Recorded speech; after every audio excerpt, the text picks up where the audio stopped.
ប្រាសាទព្រះវិហារជារបស់ខ្មែរ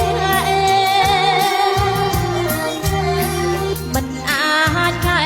ប្រែតាមតែមាត់ថាក៏មកយូរលងតាំងពី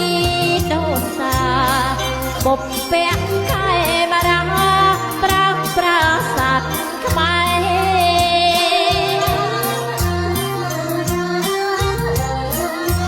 មរតកដូនតាពីបុរាណ